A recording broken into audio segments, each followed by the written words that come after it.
अस्सलाम वालेकुम स्टूडेंट्स, मेरा नाम नुमान खालिद है और आपको यूट्यूब के इस मुनफरद चैनल होम ऑफ अकाउंटेंसी पे खुशामदीद कहते हैं।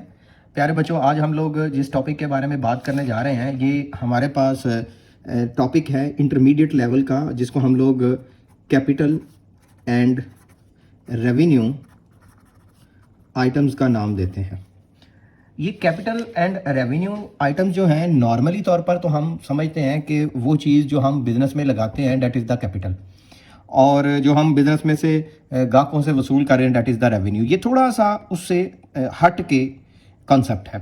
इसको हम लोग इससे पहले कि डिटेल डिस्कशन का इस पर आगाज़ करें, जो व्यूअर्स चैनल पे नए हैं उनसे गुजारिश है कि आप चैनल को सब्सक्राइब कर दें, नोटिफिकेशन का साइन प्रेस कर दें ताकि आपको आने वाले हर नए लेक्चर के बारे में बर वक्त इत्तला मौसूल हो सके। प्यारे बच्चों, बेसिकली हमारे पास बिजनेस में दो टर्म्स हो सकती हैं। एक को हम लोग नाम देते हैं इनफ्लो का और एक को हम लोग नाम देते हैं आउटफ्लो का। या तो बिजनेस में पैसे इन हो सकते हैं या बिजनेस में से पैसे आउट हो सकते हैं। अगर तो हमारे पास आउट होते हैं तो अंडरस्टूड है कि ये हमारे लिए अखराजात हैं जिसको हम लोग नाम देते हैं एक्सपेंडिचर्स का।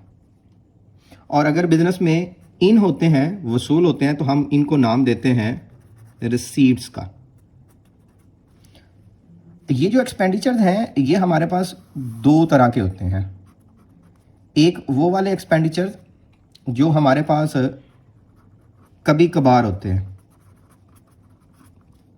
जिनको हम लोग नाम दे देते हैं वंस इन लाइफ, जिनको हम लोग कह देते हैं नॉन री अकरिंग इन नेचर।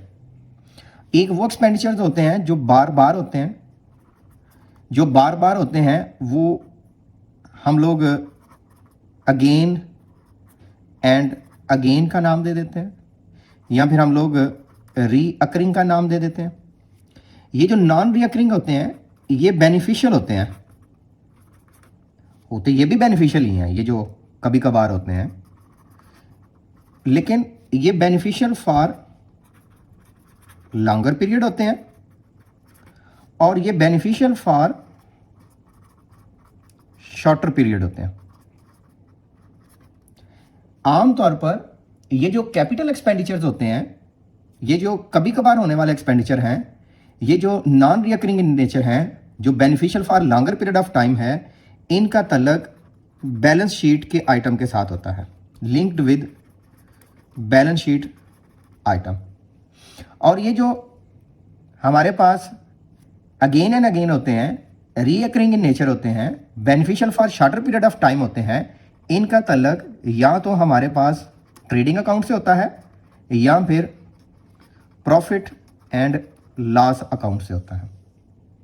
सेम इसी तरह हम लोग इनफ्लो को भी डिस्कस करते हैं, बट इससे पहले कि हम इस इनफ्लो की तरफ शिफ्ट हों, वो वाले तमाम एक्सपेंडिचर जो हमारे पास वंस इन अ लाइफ हैं, जो नॉन रिकरिंग इन नेचर हैं, जो beneficial for longer period of time हैं, जिनका तल्लक बैलेंस शीट आइटम के साथ होते हैं, जिनकी वजह से बिजनेस की एफिशिएंसी या कैपेसिटी में इजाफा होता है, जो एफिशिएंसी में इंक्रीज कर देते हैं, ये बिजनेस की एफिशिएंसी को मेंटेन रखते हैं, जो इंक्रीज कर देते हैं, जिसकी वजह से बिजनेस की या एसेट की इस्तेदाद कार में इजाफा हो जाता है। ऐसे तमाम आउटफ्लो को, ऐसे तमाम एक्सपेंडिचर्स को हम कैपिटल एक्सपेंडिचर का नाम देते हैं। और ऐसे तमाम एक्सपेंडिचर जो अगेन एंड अगेन होते हैं, जो beneficial for shorter period of time होते हैं, जिनका link trading and profit and loss account से होता है, जो सिर्फ मेंटेनेंस से मुतल्का होते हैं, जो बिजनेस की एफिशिएंसी को अपने एग्जैक्ट लेवल पे मेंटेन करके रखते हैं, उनको हम लोग नाम दे देते हैं रेवेन्यू एक्सपेंडिचर्स। सो बेसिकली हमारे पास जो शॉर्टर पीरियड के लिए बेनिफिशियल होते हैं हम उनको रेवेन्यू एक्सपेंडिचर कहते हैं, और जो लॉन्गर पीरियड के लिए बेनिफिशियल होते हैं उनको हम कैपिटल एक्सपेंडिचर्स कहते हैं। सेम इसी तरह जब हम लोग रिसीट्स की बात करते हैं तो रिसीट्स भी हमारे पास दो तरह से स्प्लिट हो जाती हैं। एक वो रिसीट्स जो हमारे पास अगेन एंड अगेन है, जैसा कि कस्टमर से चीज़ें सेल करके पैसे वसूल करना। एक वो रिसीट है जो वंस इन लाइफ है, जैसा कि किसी फिक्स एसेट को सेल करना। एक वो रिसीट्स है जो हमारे पास रीअकरिंग इन नेचर है, ये बार बार हो रही है, और एक वो रिसीट्स हैं जो हमारे लिए नॉन रीअकरिंग इन नेचर है, जो कभी कभार होती है, जिनका फ़ायदा हमारे पास लॉन्गर पीरियड के लिए होता है, और एक वो रिसीट्स हैं जिनका फ़ायदा हमारे लिए शॉर्टर पीरियड के लिए होता है। इनको हम लोग रिसीट्स को डिफरेंट नाम देते हैं। ये जो शॉर्टर पीरियड के लिए बेनिफिशियल्स होती हैं, इनका तल्लक अमूमन हम लोग trading and profit and loss account से लिखते हैं, और वो वाले आइटम्स जो लॉन्गर पीरियड से बिलोंग करते हैं उनको हम लोग बैलेंस शीट के साथ लिंक करते हैं।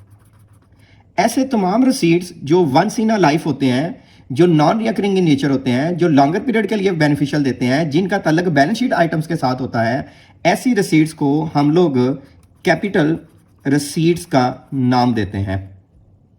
और ऐसी तमाम रिसीट्स जो अगेन एंड अगेन हैं, जो रिकरिंग इन नेचर हैं, जो शॉर्टर पीरियड के लिए बेनिफिशियल हैं, जो trading and profit and loss account के साथ लिंक करते हैं, उनको हम लोग रेवेन्यू रिसीट्स का नाम देते हैं।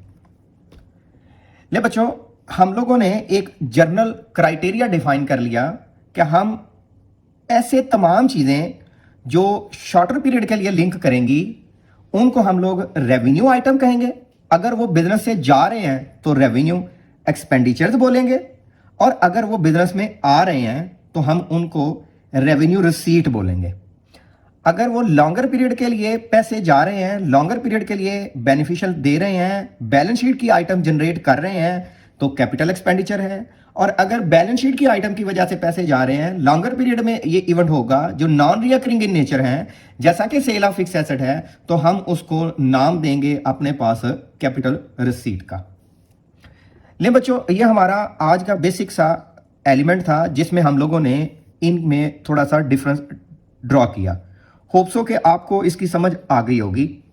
अब हम बात करते हैं कि हम किस तरह से इनकी डेफिनेशन डिस्कस करेंगे, जो एग्जैक्ट एनुअल पेपर में बार बार रिपीट हो रही है। इंटरमीडिएट लेवल पे जो हमारे पास बोर्ड्स के एग्जामिनेशन हैं, उसमें किस तरह हम लोग कैपिटल एक्सपेंडिचर्स की डेफिनेशन लिखेंगे, रेवेन्यू एक्सपेंडिचर की डेफिनेशन लिखेंगे, कैपिटल रिसीट की डेफिनेशन लिखेंगे, और रेवेन्यू रिसीट की डेफिनेशन लिखेंगे।